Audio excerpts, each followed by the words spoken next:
Dans l'épisode ce mercredi 11 janvier, la start-up Aglaé a fait l'événement en dévoilant des plantes bioluminescentes permettant de remplacer l'éclairage public à long terme.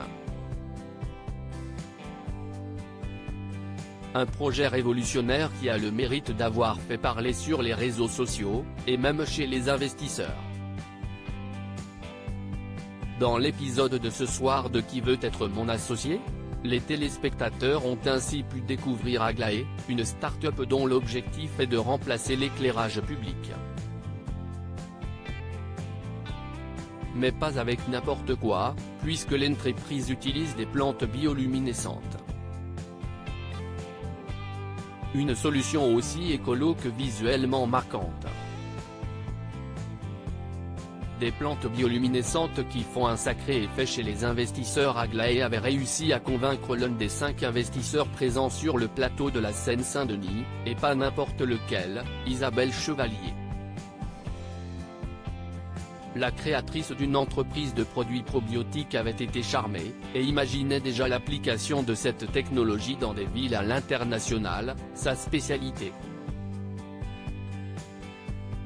Mais surprise ce soir, en découvrant Qui veut être mon associé?, la suite, et qui nous fait découvrir des cas inédits et des que sont-ils devenus?. En effet, l'investisseuse canadienne, qui a accepté de rejoindre l'aventure à hauteur de 350 000 € pour 15%, n'est pas la seule à avoir été charmée. Car quelques semaines plus tard, Sophie Humbert, qui est derrière le projet, a vu son destin s'accélérer à toute vitesse. Elle a depuis fait le tour du globe, passant par Dubaï et le Canada, où elle a retrouvé Isabelle Chevalier. Jean-Pierre Nadir s'ajoute à Isabelle Chevalier, charmé par le projet Messi est à son retour de Montréal que son aventure a pris un tournant encore plus inattendu en rencontrant Jean-Pierre Nadir, qui n'était pas présent lors de la présentation initiale.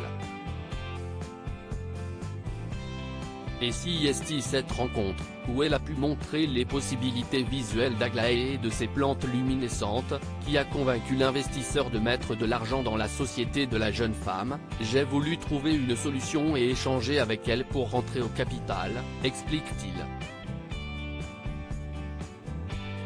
Comme pour Isabelle Chevalier, Jean-Pierre Nadir veut s'impliquer personnellement dans le développement du projet.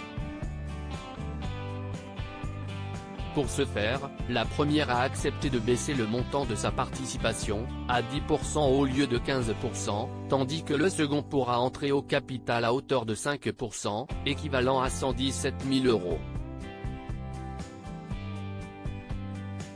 Une belle histoire pour Sophie Humbert, qui espère ainsi avoir entre les mains l'éclairage de l'avenir, et pour les investisseurs un beau retour sur investissement.